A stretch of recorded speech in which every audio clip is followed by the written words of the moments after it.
तुम्ही विकासाची कामं दाखवा ना तुम्ही. मुख्यमंत्री म्हणून काय केलं ठाण्यासाठी ते दाखवा तुम्ही.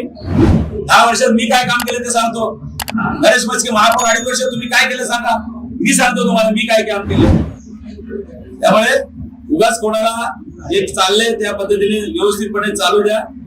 चांगलं का हे चालेल प्रचार करा. तुम्ही मुख्यमंत्री 2.5 वर्ष म्हणून होतात, त्या ठाण्यासाठी काय केलं ते सांगा. अहो तुम्हाला आयडिया आम्ही द्यायचो, हे काम झालं पाहिजे ते काम झालं होतं, तीच फक्त पत्र घेऊन या सर्व मंजुरी केली. आणि एकनाथ शिंदे काय करू शकतो तेव्हा राजन विचारे पण तुमच्याबरोबर होता, हे लक्षात ठेवून द्या.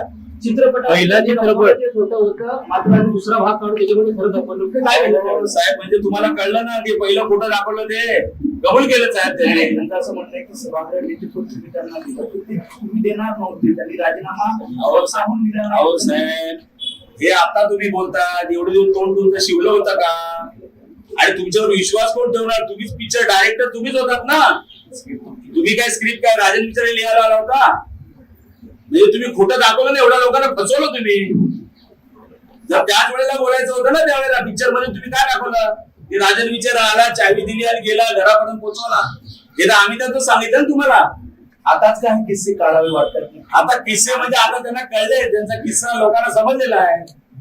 त्यांचे किस्से जे आहेत ना सर्व लोकांना माहिती आहेत आणि त्यातले भरपूर किस्से मला पण माहिती आहेत.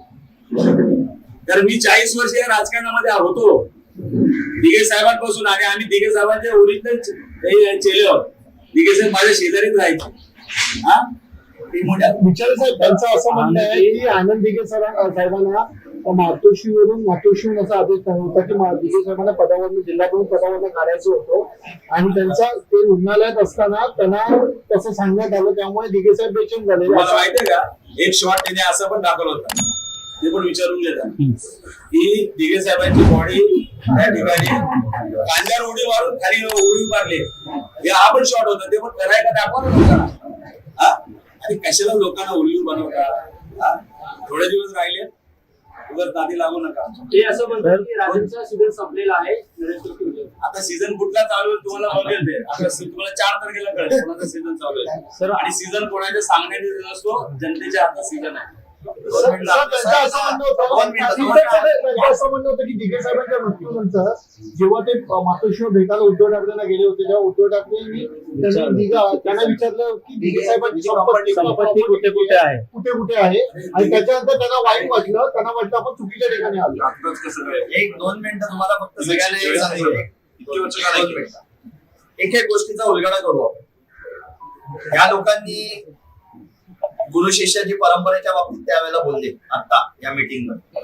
मग ते बोलले की राजन विचारे जेव्हा दिला हा राजीनामा त्यावेळेला त्यांना त्रास झाला. मग ते थोडक्यात बोलले. नरेश म्हस्केच्या डोक्यात सत्तेची हवा आहे, चप्पल घालून हा माणूस दिघे साहेबांचा आनंद आश्रम मध्ये साहेबांसमोर उभा आहे. हा फोटो पाहिला तर गुरुवर्य दिघे साहेबांवर प्रेम करणाऱ्या शिवसैनिकांना संताप आल्याशिवाय राहणार नाही. साहेबांचा आनंद आश्रम हे आनंद आश्रम राहिलं नाही एवढंच खरं. हा फोटो बघा.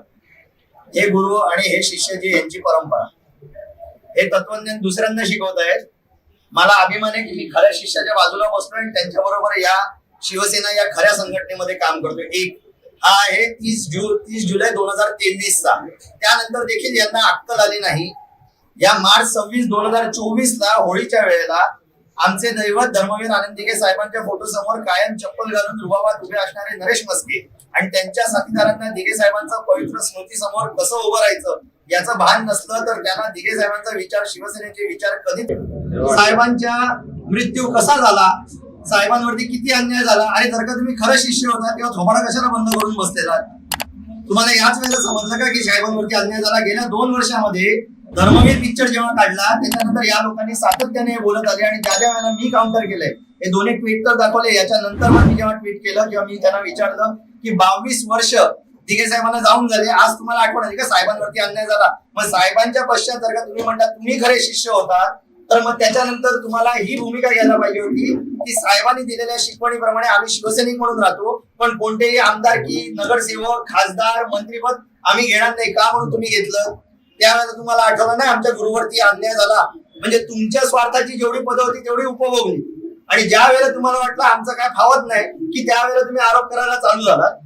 त्या आनंद आश्रमामध्ये सर्वसामान्य सगळ्या प्रकारचे जाती धर्माचे त्याच्याही पलीकडे सर्व पक्षीय जसे विक्रांत चव्हाण बसले, सुभाष देसाई बसले आणि इतर सगळ्या पक्षाची लोक तिकडे जाऊन भेटायचे साहेबांना.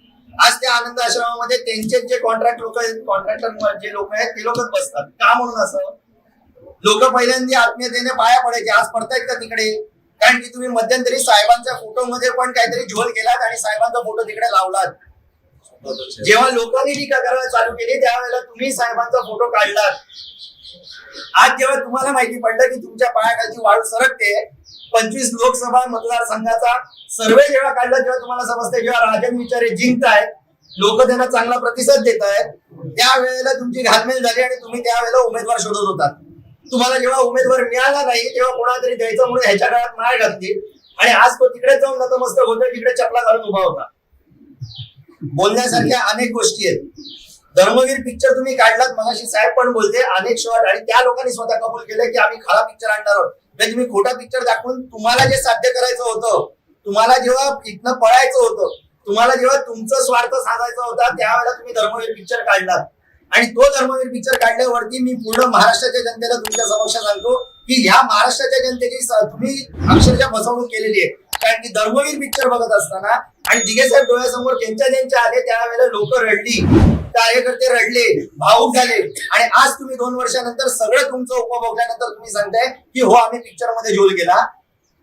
लाज वाटली पाहिजे या लोकांना बोलत असताना या दिघे साहेबांवरनं. यांची खरी म्हणजे लायकी नाही दिघे साहेबांवरती बोलणं. आणि मी या गडबडीने बोलतोय कारण की साहेबांना अग्नी मी दिलाय. मला पूर्णतः माहितीये की त्याची जडबड माझ्या मनामध्ये काय होते. आज जेव्हा मी विचारे साहेबांबरोबर उभा राहतो, अनेक ठिकाणी जातो, लोकांचा प्रतिसाद बघतो, त्यावेळेला मला कळतं की दिघे साहेबांबाबतीत आणि दिघे साहेबांच्या खऱ्या शिक्षाच्या बाबतीत लोकांची आत्मीयता काय. या लोकांनी शहाणपणा करू नये, शहाणपणा शिकवू नये. तुम्ही ज्यावेळेला भिका मागत होतात ना, ज्या वेळेला उद्धव साहेबांना बोलवायचं 100 वेळा, आज तुम्ही आरोप प्रत्यारोप करताय. ज्या वेळेला तुम्ही त्या आनंद नगरला थांबायचं ना प्रवेशद्वाराच्या इकडे, जे प्रवेशद्वार गेले 3-4 वर्ष तुटलेलं आहे ते तुम्हाला बांधण्याची अक्कल नाही आली. तुम्ही 3 वर्ष तिकडे थांबलात, त्याच्या अगोदर गेले 22 वर्ष थांबलात, तेव्हा त्यांना प्रत्येक इथले लोकोपयोगी कामाला उद्घाटन करायला तुम्ही त्यांनाच बोलवत होतात, त्यांच्या हातापाय जोडत होतात, त्यांचे सत्कार करत होतात. तेव्हा तुम्हाला वाटलं नाही दिघे साहेबांवरती अन्याय झालाय. वेळ आली, स्वतःवरती कठीण प्रसंग उद्भवला की दिघे साहेब आठवतात. मला असं वाटतं महाराष्ट्राच्या जनतेने हा तमाशा स्वतःहून थांबवला पाहिजे यांचा. आणि यांना कुठेतरी जर का खऱ्या अर्थाने दिघे साहेबांना श्रद्धांजली द्यायची असेल तर यांच्या प्रत्येक उमेदवाराचं डिपॉझिट जप्त होईल अशा पद्धतीने मतदान केलं पाहिजे. ही माझी आव्हान आहे या पूर्ण महाराष्ट्राच्या जनतेला. आनंद दिघे गेल्यानंतर निधनानंतर त्यांना विचारण्यात आलं की त्यांची प्रॉपर्टी कुठे कुठे, असं एकनाथ शिंदे बोलले की ठाकरे. जो माणूस स्क्रिप्ट चुकीचं लिहितो, जो 2 वर्षांनी सांगतो की बाबा मी स्क्रिप्ट चुकीची लिहिली आणि ते आज सांगतात की अशी प्रॉपर्टी विचारली, मग ह्याच्यामध्ये खरं काय आणि आज का गेले 22 वर्षात नाही आठवलं जेव्हा तुम्ही पद उपभोगत होतात. हा तमाशा दिघे साहेबांच्या नावाने स्वतःचं भांडवल करणाऱ्यांना माझं आव्हान आहे खुलं, काय होईल ते होईल. पण हा दिघे साहेबांच्या नावावरती स्वतःचा बाजार मांडणं यांनी बंद करावं. तुमच्या अंगलट आलं की दिघे साहेब आठवतात, 22 वर्षात दिघे साहेब नाही आठवते. या लोकांनी सांगायला पाहिजे होतं पहिल्या वर्षी ज्यावेळेला दिघे साहेब गेले ना साहेब, त्यावेळेला 6 महिने दिघे साहेबांचं जसं ते शक्तीस्थळ होतं तसंच होतं. तेव्हा हे सगळे मंडळी झोपलेले. ती आनंद यात्रा पण दिघे साहेबांच्या पश्चात मी पहिल्यांदा प्रतिष्ठानाच्या माध्यमातून चालू केली, तेव्हा हे सगळे जागे झाले. म्हणून या लोकांनी खऱ्या खोट्याची गोष्ट करू नये. हा शिष्य खरा आहे आणि मला सार्थ अभिमान आहे की मी खऱ्या शिष्याबरोबर इकडे बसलेलो आहे.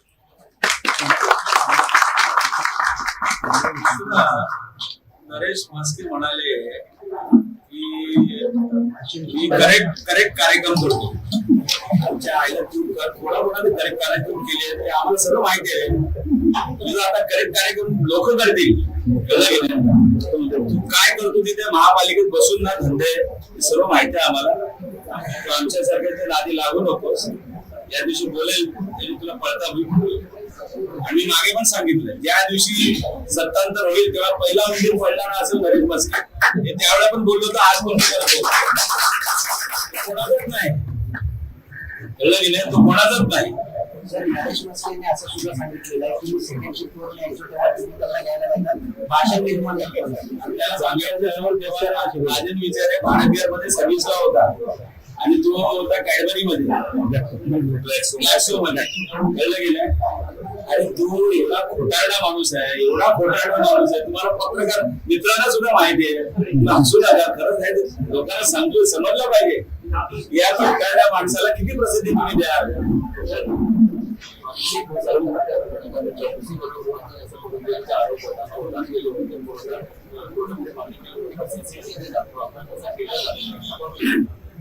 अशा बाबतीत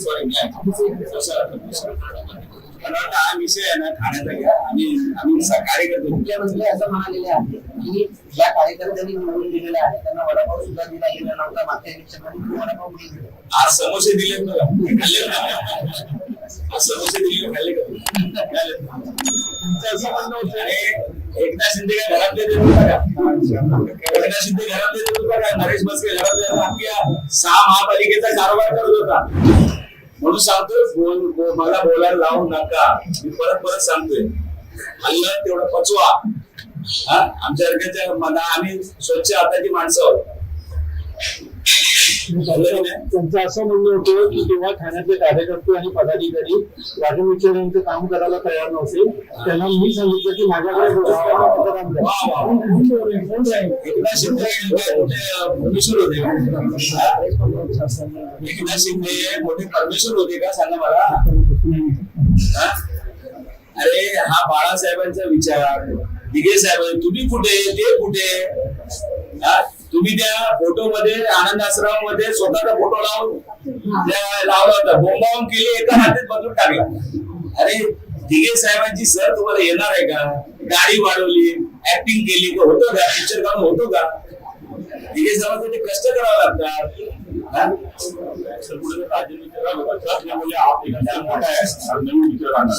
मला वाटतं काय माहितीये का आज लोकांचा प्रतिसाद एवढा आहे. मी फक्त 2 ते 3 तास माझे सर्व कार्यकर्ते विक्रांत चव्हाण आमचे काँग्रेसचे अध्यक्ष असतील, देसाई असतील, आव्हाड साहेब असतील, आमचे जिल्हा प्रमुख असतील, सर्व पदाधिकारी आणि असंख्य शिवसैनिक महिला असतील रस्त्यावर चालतोय आम्ही. हे करत नाही गार्डन मध्ये जाऊन नाच नाही करत. कळलं की नाही? हा त्यामुळे कसं आहे माहितीये का बघा तुम्ही बघा तिसऱ्या वेळा तुम्ही सर्वांना तुमच्याकडे सर्वांचे मूल्य आहे. बोलायचं का हे सांगणार त्या जास्त हे नाही.